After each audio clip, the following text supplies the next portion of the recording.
En esta ocasión vamos a hablar de otra divergencia entre el budismo y la civilización occidental, tanto en el comportamiento de los individuos que la integran, como en la orientación intelectual de quienes la piensan.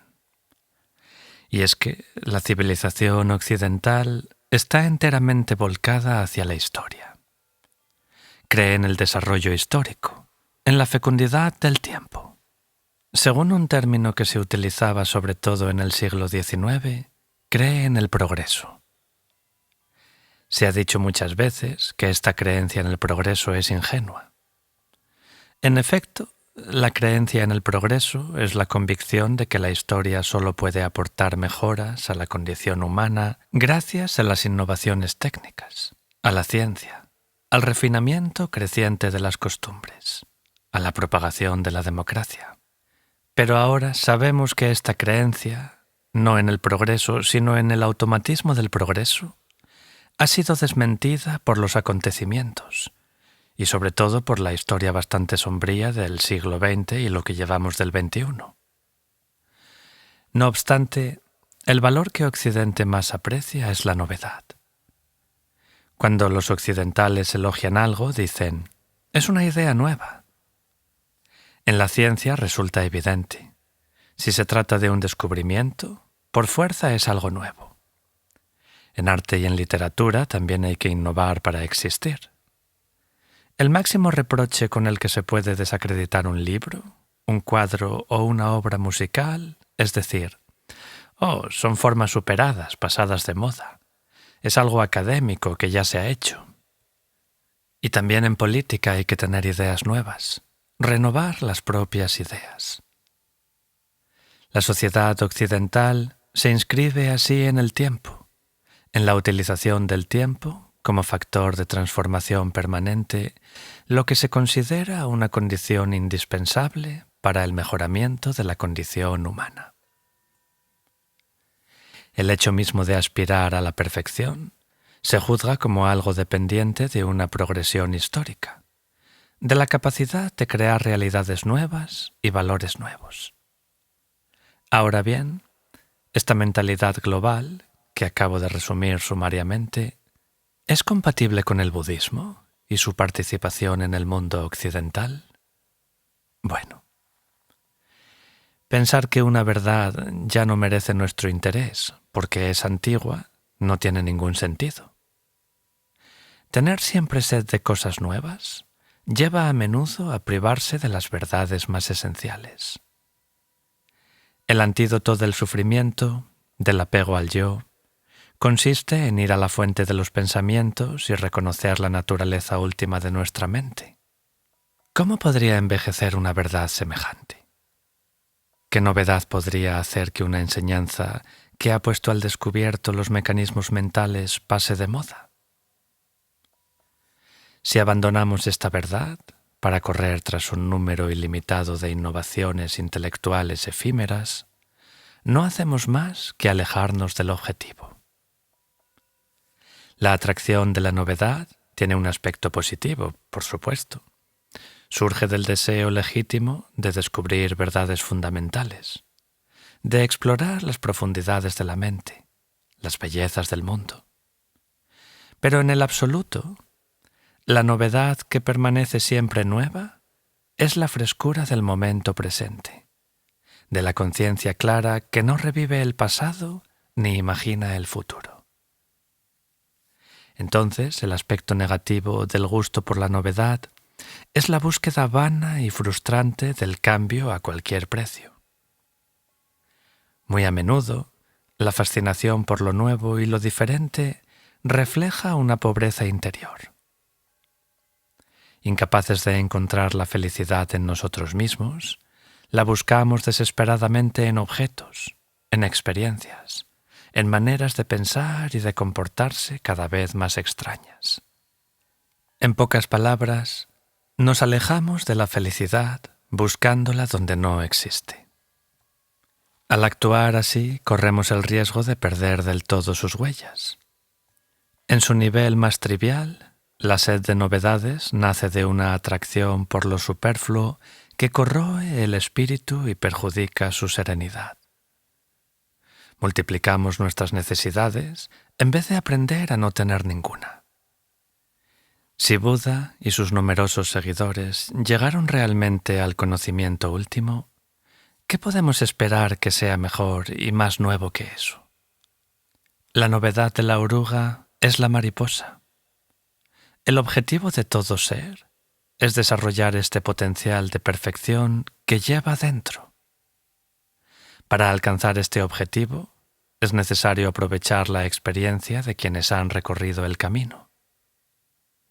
Esta experiencia es más preciosa que la invención de una plétora de ideas nuevas. Entonces, la salvación en el tiempo es el deseo del Bodhisattva, el de trabajar hasta que todos los seres sean liberados del sufrimiento y de la ignorancia. El Bodhisattva no pierde el valor ni desdeña la responsabilidad que siente frente a todos los seres hasta que cada uno de ellos haya seguido el camino del conocimiento y haya alcanzado el despertar. Por otra parte, el budismo admite perfectamente la existencia de enseñanzas específicas en las distintas edades de la humanidad, desde las sociedades antiguas hasta las sociedades modernas más orientadas hacia el materialismo.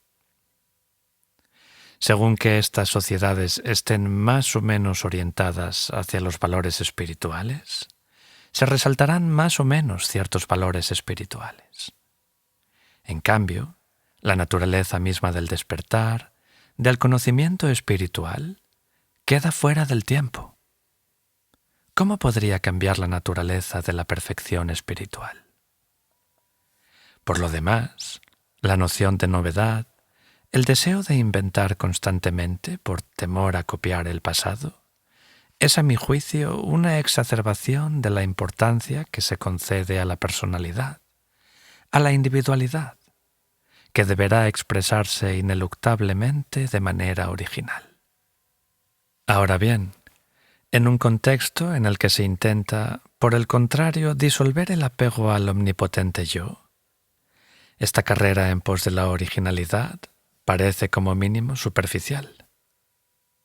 La idea de que un artista deba intentar siempre dar rienda suelta a su imaginación le resultará evidentemente extraña a un arte tradicional, a un arte sagrado, que es más bien un soporte para la meditación o la reflexión. El arte occidental trata de crear a menudo un mundo imaginario, mientras que el arte sagrado ayuda a penetrar en la naturaleza de la realidad. El arte occidental se propone suscitar pasiones. El arte sagrado intenta calmarlas.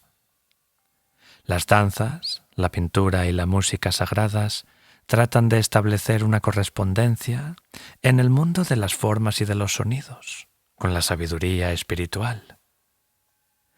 Estas artes tienen por objeto vincularnos a través de su aspecto simbólico con un conocimiento o una práctica espirituales. El artista tradicional pone todas sus facultades al servicio de la calidad de su arte, pero no da rienda suelta a su imaginación para inventar símbolos o formas enteramente nuevos. Sin embargo, este arte no está inmovilizado en el pasado. Los maestros espirituales lo enriquecen sin cesar con elementos nuevos surgidos de sus experiencias meditativas. Hay magníficas expresiones de arte sagrado en el Tíbet. Los artistas le consagran mucho corazón y talento, pero su personalidad se borra por completo detrás de la obra. De ahí que la pintura tibetana sea esencialmente anónima. El arte es asimismo una forma de intercambio entre las comunidades monásticas y laicas. Varias veces por año, los monjes ejecutan en el atrio de los monasterios danzas de una gran belleza que corresponden a las diferentes etapas de una meditación interior. La población local no se pierde nunca este tipo de fiestas. De la misma manera, el arte del Tíbet está presente en todas las familias, ya que éstas encargan iconos, mandalas y estatuas a los pintores y escultores. El pueblo no está aislado del arte en absoluto, pero un artista que se permitiera fantasías con respecto a la tradición no tendría mucho éxito. Varias veces he tenido la oportunidad de visitar museos en compañía de tibetanos. Admiraban las pinturas clásicas, que revelan un gran dominio del arte, adquirido a menudo a costa de grandes esfuerzos. En cambio, la facilidad de algunas formas de arte, la exposición, por ejemplo, de objetos aplastados, de objetos ordinarios arreglados o empaquetados de manera insólita, los hacía pensar en la diferencia que separa a los maestros espirituales tibetanos que enseñaban a la luz de una experiencia adquirida al cabo de años de reflexión y meditación, de quienes ahora enseñan la espiritualidad sin mayor experiencia y cuyos discursos se asemejan más a chácharas vacías que a la expresión de un verdadero conocimiento. Dicho esto, no correr en pos de la novedad tampoco impide ser sensible y estar dispuesto a afrontar toda suerte de situaciones nuevas. De hecho, conservando presentes en el espíritu las verdades esenciales, se está mejor armado que cualquiera para hacer frente a los cambios del mundo y de la sociedad. Es indispensable, ante todo, reconocer esas verdades, ahondar en ellas, actualizarlas en nosotros mismos, realizarlas. Si descuidamos esta actividad, ¿qué sentido tiene querer inventar algo nuevo a cualquier precio? En resumen, diré que, a diferencia de la carrera en pos de la novedad, la vía espiritual nos permite redescubrir la simplicidad, cuyo sabor hemos perdido, simplificar nuestra existencia evitando que nos torturemos para conseguir aquello que no necesitamos y simplificar nuestra mente evitándonos repasar todo el tiempo el pasado e imaginar el futuro. Entonces, a este respecto, podríamos plantear la pregunta: ¿se insertará la influencia del budismo en Occidente dentro de este apetito incesante de transformación? ¿O bien servirá el budismo de refugio a quienes se sientan asqueados por esta tiranía de la novedad? Bueno, pienso por supuesto en la segunda opción. Los principios no pueden cambiar, pues corresponden a la verdadera naturaleza de las cosas. Si se intenta analizar más a fondo la sed de novedades, esta parece surgir de una negligencia de la vida interior. Ya no nos remontamos a la fuente, y nos viene la idea de que intentando toda suerte de cosas nuevas, podremos llenar este vacío. La práctica espiritual se funda en la experiencia, un descubrimiento que hacemos avanzar en el mundo interior tan lejos como la ciencia lo hace avanzar en el mundo exterior. Esta experiencia es siempre fresca y renovada. También ofrece su lote de obstáculos y de aventuras. No se trata de remitirse a frases hechas, sino de experimentar las enseñanzas en el momento actual, de saber utilizar las circunstancias buenas y malas de la vida, de hacer frente a los pensamientos de todo tipo que surgen en nuestra mente, de comprender con nuestro propio esfuerzo cómo nos van encadenando y cómo podemos liberarnos de ellos. La verdadera novedad es saber utilizar cada instante de la existencia dentro del objetivo que nos hemos fijado. El desarrollo material, sin desarrollo espiritual, solo puede conducir al malestar que ya conocemos. Las orientaciones son, pues, muy diferentes en una sociedad fundada en la educación de la sabiduría. Simplificando, podría decirse que una está más centrada en el ser y la otra en el tener. La fascinación de tener siempre más y la dispersión horizontal de los conocimientos nos alejan de la transformación interior. Como solo se puede transformar el mundo transformándose uno mismo, poco importa tener cada vez más. Un practicante budista piensa que quien sabe contentarse con lo que tiene, posee un tesoro en el cuenco de la mano. La insatisfacción nace de la costumbre de considerar necesarias las cosas superfluas. Esta consideración se aplica a las riquezas, pero también a la comodidad, a los placeres y al saber inútil. La única cosa de la que no debemos hartarnos es el conocimiento, y el único esfuerzo, que nunca debe parecernos suficiente, es el que se hace en favor del progreso espiritual y la consecución del bien ajeno. Cuando Buda se sentó en el crepúsculo bajo el árbol de la Bodhi, a punto de alcanzar el conocimiento perfecto, el despertar, prometió no levantarse mientras no hubiera rasgado todos los velos de la ignorancia. Mara, el ego, intentó primero instilar en él la duda al preguntarle: ¿con qué derecho pretendes alcanzar el despertar? A lo que Buda respondió: mi derecho se basa en el conocimiento que he ido adquiriendo a lo largo de numerosas vidas. Tomo a la tierra por testigo. Y dicen que en ese momento tembló la tierra. Mara intentó luego tentar al futuro Buda enviando a sus hijas, muchachas de gran belleza, símbolos de los deseos, para que lo distrajeran en su última meditación. Pero Buda estaba totalmente liberado de cualquier deseo, y las hijas de Mara se metamorfosearon en ancianas cubiertas de arrugas. Mara trató luego de despertar el odio en la mente de Buda. Hizo surgir apariciones fantasmagóricas, ejércitos formidables que lanzaban flechas incendiarias y aullaban torrentes de injurias. Dicen que de haberse elevado el menor pensamiento de odio en la mente de Buda, esas armas lo habrían traspasado. El ego habría triunfado sobre el conocimiento. Pero Buda no era sino amor y compasión. Las armas se convirtieron en lluvias de flores y las injurias en cantos de alabanza.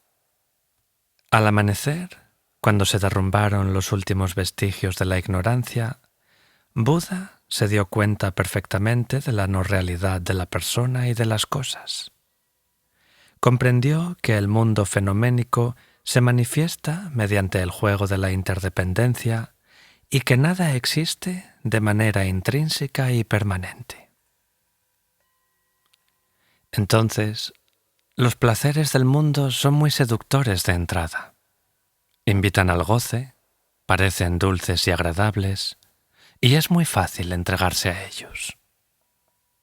Empiezan aportando una satisfacción efímera y superficial, pero poco a poco nos damos cuenta de que no cumplen sus promesas y acaban en amargas desilusiones.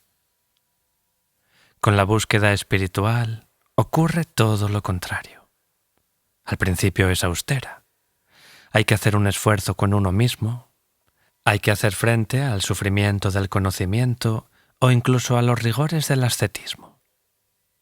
Pero a medida que uno persevera en este proceso de transformación interior, ve surgir una sabiduría, una serenidad y una felicidad que impregnan al ser por entero y que, a diferencia de los placeres precedentes, son invulnerables a las circunstancias exteriores.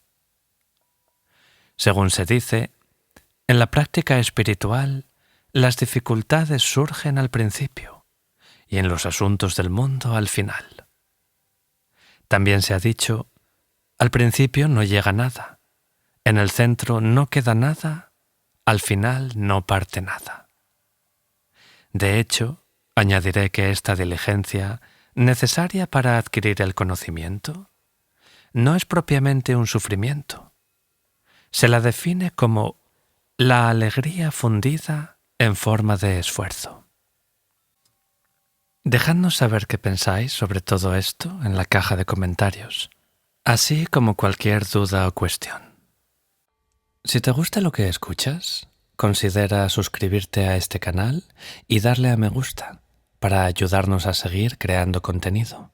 También os queremos recordar que existen varias formas de apoyar al canal, ya sea a través de nuestro Patreon, Perlas de Sabiduría Milenaria, en el que disfrutarás de contenido exclusivo, a través de una aportación puntual mediante la plataforma Invítame a un café, y en los botones de gracias y miembros del canal que encontraréis debajo de cada vídeo. Podréis encontrar los enlaces directos en la descripción y en los comentarios fijados.